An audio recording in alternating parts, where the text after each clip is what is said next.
हाय, मैं हूँ Petra Serbia से और मुझे एक बहुत रेयर कंडीशन है जिसमें मैं बाकियों के मुकाबले बहुत कम तेजी से बढ़ती हूँ। जैसे जब मैं 6 साल की थी तब मैं एक बुद्धू 2 साल की बच्ची लगती थी और लोग मुझे वैसे ही ट्रीट करते थे। मेरे टीनेजर बनने के बाद तो चीजें और बिगड़ गई, लेकिन आगे बढ़ने से पहले लाइक और सब्सक्राइब करें। मेरी कंडीशन की वजह से थोड़ा बड़े होने तक मेरे पेरेंट्स ने मुझे घर पर पढ़ाया। मैं दूसरे बच्चों के साथ सिर्फ प्लेग्राउंड में खेलती थी, पर वहाँ भी लोग मुझे बहुत चिढ़ाते थे क्योंकि मैं उनसे छोटी दिखती थी। एक बार जब मैं 8 साल की थी तो मैं पार्क में स्लाइड्स पर खेल रही थी कि अचानक एक परेशान सी दिखने वाली औरत मेरे पास आई। स्वीटी, क्या तुम गुम गई हो? नहीं। ओ बेचारी बच्ची, शायद कुछ समझ ही नहीं पा रही है। कितनी डरी हुई होगी ये। क्या मैं डरी हुई दिख रही हूँ? और मैं बच्ची नहीं हूँ। लेकिन वो तो मेरी सुन ही नहीं रही थी और इससे पहले कि मैं कुछ बोलती उसने वहाँ पर पुलिस को बुला लिया। ये बच्ची गुमशुदा है ऑफिसर, प्लीज इसके मम्मी पापा को ढूंढने में हेल्प कीजिए। मेरे लाख मना करने पर भी पुलिस वाला मुझे स्टेशन ले गया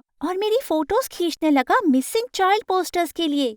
ओह माय गॉड, मैं अपने पेरेंट्स का नाम और पता जानती हूँ। मैं प्लेग्राउंड के सामने वाली स्ट्रीट पर रहती हूँ और तुमने मुझे किडनैप किया है। ये तो बस शुरुआत थी। इसके बाद कई बार मेरे पेरेंट्स को मुझे पुलिस स्टेशन से छुड़ाना पड़ा था। मैंने फाइनली 7th क्लास में स्कूल ज्वाइन किया और जैसे ही क्लास के अंदर घुसी तब एक लड़की ने मुझे कोहनी मारी और बोली, शायद तुम रास्ता भूल गई हो बच्ची। काश मेरे पास $1 होता हर बार ये बात सुनने के लिए। अब तक तो मैं करोड़पति हो जाती और तुम जैसे बेवकूफ बच्चों के साथ स्कूल नहीं आना पड़ता। फिर मैंने उसे साइड किया और अपनी सीट पे आ गई। मेरे फर्स्ट लेसन में जब मैंने मैथ्स की सारी प्रॉब्लम सॉल्व कर ली तो टीचर ने हैरान होकर मुझे अपने पास बुलाया। वाह पेट्रा, तुम तो जीनियस हो। थैंक्स। क्यों? क्योंकि तुमने ऐसे अलजेब्रा इक्वेशन सॉल्व किए जो 12 साल के बच्चों के लिए बने हैं। लेकिन मैं हूँ 12 साल की। टीचर ने हंसकर वो किया जिससे मुझे सख्त नफरत है, मेरे गाल खींचे। ओह, कितनी क्यूट ही पाए हो तुम। हाँ, दिमाग से तो तुम बिल्कुल 12 साल की हो। मैं चाहे कितनी बार कहूँ लेकिन कोई मानने को तैयार ही नहीं था कि मैं 12 साल की हूँ। उन सबको लगता था कि मैं कोई बेबी जीनियस हूँ जिसे आगे की क्लास में भेज दिया है। आखिरकार मैंने हार मान ली और सबको ये समझने दिया कि मैं जीनियस हूँ। हाँ, पर इससे मुझे दोस्त बनाने या पॉपुलर बनने में हेल्प नहीं मिली। जेसिका, क्लास की सबसे शातिर लड़की, उसे बिल्कुल खुशी नहीं थी कि लोग मुझे सबसे स्मार्ट समझते थे। उसके कहने पर सब लोग मेरा मजाक उड़ाते थे। क्या तुम्हारा पिछवाड़ा इतना मोटा है क्योंकि तुमने डायपर पहना है? ये बुक कौन सी लैंग्वेज में लिखी है? गू गू गागा। दूसरी बार मैं चुपचाप अपना लंच कर रही थी कि अचानक जेसिका मेरी टेबल पर आ गई।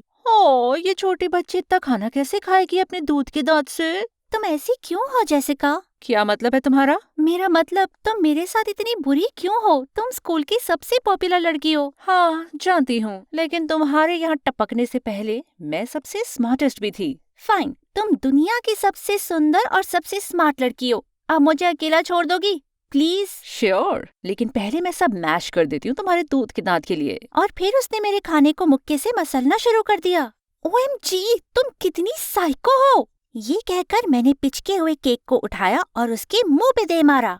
उसने मेरा जूस का ग्लास उठा के मेरे सर पे उड़ेल दिया और देखते ही देखते पूरे स्कूल ने ज्वाइन कर लिया और कैंटीन में एक फूड फाइट शुरू हो गई। हम दोनों को सजा मिली। उस दिन के बाद से मैंने किंडरगार्टन की क्लास में एक प्ले पेन देखा और उसके अंदर बैठकर खाना खाया अगले 3 साल तक। और फिर एक दिन जॉश आकर मेरे बगल में बैठा। जॉश ने कुछ ही हफ्तों पहले हमारी क्लास ज्वाइन की थी और वो बहुत हैंडसम था। सारी पॉपुलर लड़कियां उसके आगे पीछे घूमती थीं, इसलिए मुझे यकीन था वो मेरे पास नहीं आएगा। इसीलिए उसके आने से मैं बड़ी हैरान थी। तुम हमेशा अकेले लंच क्यों करती हो? ये हाई स्कूल में तुम्हारा पहला दिन है क्या? ऑफ कोर्स, तुम्हारा जैसा कोई थोड़ी ना समझेगा। उसने मेरा हाथ पकड़ा और मेरी आंखों में देखा। मुझे भी समझ नहीं आता कि तुम जैसी प्यारी लड़की यहाँ क्या कर रही है। उसकी बात पे मेरा दिल ऐसे धड़का कि मैं तो अनॉय हो गई। उसके बाद जॉश और मैं बहुत अच्छे फ्रेंड्स बन गए। वो मुझे फुटबॉल गेम्स देखने के लिए इनवाइट करता, मेरे साथ पढ़ाई करने के लिए भी अक्सर आता। स्कूल इतना लेट ज्वाइन किया था उसने तो उसे पढ़ाई में काफी हेल्प चाहिए थी और मुझे करने में खुशी थी। मुझे मानना अच्छा नहीं लगता था लेकिन मुझे उस पर क्रश हो गया था। एनुअल स्प्रिंग डांस आने वाला था। पूरा स्कूल बस इसी के बारे में बात कर रहा था और सारी लड़कियां तो बस ये डिस्कस करती कि वो क्या पहनेंगी और किसके साथ जाएंगी। ऑफ कोर्स मैंने सोचा कि जॉश मुझे पूछेगा, लेकिन जब उसने नहीं पूछा तो मैंने सोचा कि मैं क्यों किसी डिज्नी प्रिंसेस की तरह उसका इंतजार करूं, मैं खुद ही पूछ लूंगी। मैंने नई एवेंजर्स मूवी की ओपनिंग शो के टिकट्स खरीदे। जैसे ही हम अंदर जाने वाले थे, एक सिनेमा स्टाफ ने मुझे रोक दिया। हे छोटी लड़की, तुम अंदर नहीं जा सकती, ये मूवी PG-13 है। पर मैं 16 साल की हूँ। ये देखो मेरा ID कार्ड। हमने बहुत फेक IDs देखी हैं बच्चे, सॉरी पर तुम नहीं जा सकती। उसके बाद उसने मुझे लाइन से धकेल दिया और मेरी बात सुनने से मना कर दिया। ये क्या बकवास है, चलो चलें। चलें मतलब दोनों टिकट वेस्ट करने का क्या पॉइंट है, हम साथ में डिनर तो करेंगे ना, ओके? और फिर वो मुड़ा और मूवी देखने चला गया। मुझे इतना गुस्सा आया और मैं कहीं जा भी नहीं सकती थी क्योंकि उसकी कार में आई थी। 3 घंटे बाद जब वो फाइनली बाहर आया तो एक्साइटमेंट से कूदे जा रहा था। OMG, ये तो एपिक था। आयरन मैन ने चुटकी बजाई और मर गया, पर उसने दुनिया बचा ली। उसने ना सिर्फ मेरे लिए एंडिंग स्पॉइल करी बल्कि पूरी की पूरी मूवी बिगाड़ दी। मुझे लगा कि आगे की शाम तो थोड़ी अच्छी जाएगी, लेकिन ऐसा नहीं हुआ। खाने के बाद जब वेट्रेस हमारे लिए फॉर्चून कुकीज लाई तो मैं एक्साइटमेंट से जॉश की तरफ देख रही थी। उसने कुकी खोली और पढ़ना शुरू किया। क्या तुम इस स्प्रिंग डांस में मेरे डेट बनोगे जॉश?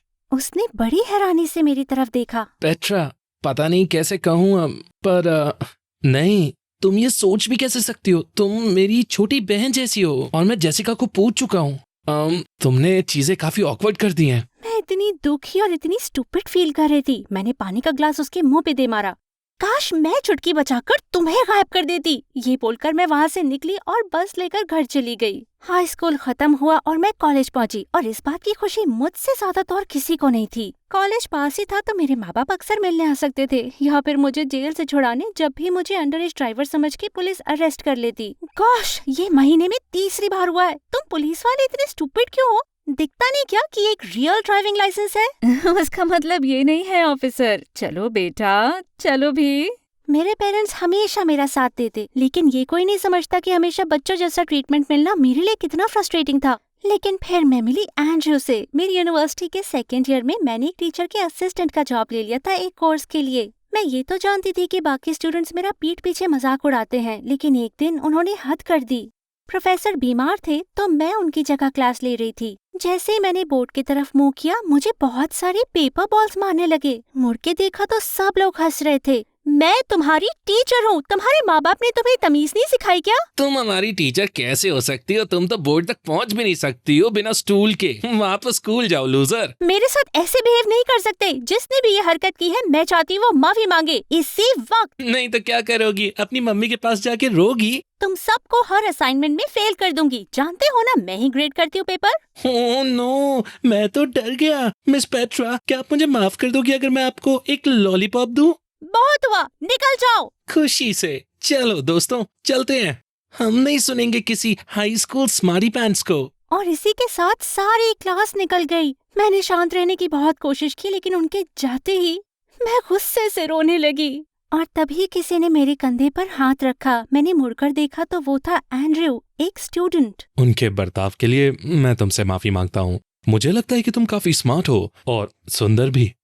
हम दोनों दोस्त बन गए और जल्दी हम दोनों डेट करने लगे। वो बहुत ही प्यारा लड़का था और उम्र में मुझसे बड़ा दिखने के बावजूद पब्लिक में उसे मेरा हाथ पकड़ने में कभी शर्म नहीं आई, चाहे लोग अजीब तरह से भी देखें। कुछ हफ्तों बाद दूसरे शहर में मेरा एक इंटर्नशिप इंटरव्यू था और एंड्रयू मुझे एयरपोर्ट पर छोड़ने आया। जब मैं जाने लगी उसने मेरा हाथ पकड़ा। Good luck babe, I hope तुम्हें जॉब मिल जाए, पर मैं तुम्हें मिस करूंगा। फिर उसने मेरा सर पकड़ा और हमारी पहली किस हुई। मेरा दिल तो झूम उठा, लेकिन अचानक मैंने देखा कि कुछ पुलिस वाले हमारी तरफ आ रहे हैं। सर, बच्चे से दूर हट जाइए। प्रॉब्लम क्या है ऑफिसर? हमें काफी रिपोर्ट्स मिल रही हैं ऐसे गैंग की जो छोटी लड़कियों को किडनैप करता है और आपको हमारे साथ स्टेशन आना होगा। आपसे पूछताछ करनी होगी। रुको, क्या? ये कोई किडनैपर नहीं है, ये मेरा बॉयफ्रेंड है और मैं 20 साल की हूँ। पुलिस वालों ने हमारी एक नहीं सुनी और हमें पकड़कर पुलिस स्टेशन ले गए। मेरे पेरेंट्स को फिर से आना पड़ा मेरा बर्थ सर्टिफिकेट और मेरे बचपन की फोटोज लेकर। तब जाकर उन्होंने मुझे छोड़ा। पता चला कि एयरपोर्ट पर लोगों ने इस पूरे वारदात की वीडियो बना ली थी और ये सोशल मीडिया पर वायरल हो गई और लोग मेरे और एंड्रयू के बारे में बहुत खराब बातें लिख रहे थे। और तो और जिस कंपनी के साथ मेरा इंटरव्यू था उन्होंने मेरा जॉब कैंसिल कर दिया क्योंकि मैं आई ही नहीं। मैं अपनी इंटर्नशिप भी खो चुकी थी। अब तो मेरा पारा चढ़ ही गया था। मैंने खुद एक वीडियो बनाकर सोशल मीडिया पर डाला जिसमें मैंने बात करी कि कैसे मेरे लुक्स की वजह से मेरे साथ हमेशा भेदभाव हुआ है। वीडियो वायरल हो गया और बहुत सारे लोग मुझे मैसेजेस करने लगे मेरे सपोर्ट में। पब्लिक प्रेशर की वजह से पुलिस को खुद माफी मांगनी पड़ी और कंपनी ने मुझे इंटर्नशिप भी वापस ऑफर करी। लेकिन लोगों को मेरी कंडीशन पर खास इंटरेस्ट आने लगा था और मुझे तो बहुत सारे टीवी और ऑनलाइन इंटरव्यूज में भी इनवाइट किया गया। हर कोई जानना चाहता था मेरी जवान त्वचा का राज। जल्द ही मुझे एहसास हुआ कि लोग मुझसे जलते थे।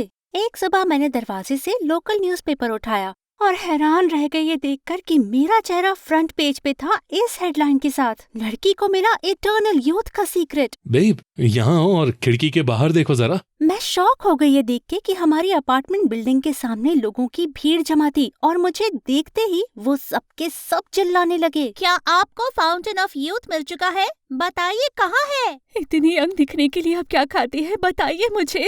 जवान त्वचा के लिए आपके एंटी एजिंग फॉर्मूला से हम करोड़पति बन सकते हैं। हमारी स्किन केयर कंपनी में काम कीजिए। ये तो पागलपन था और मुझे इस पर रोक लगानी थी। मैंने खिड़की खोली और सब शांत हो गए मेरी बात सुनने के लिए।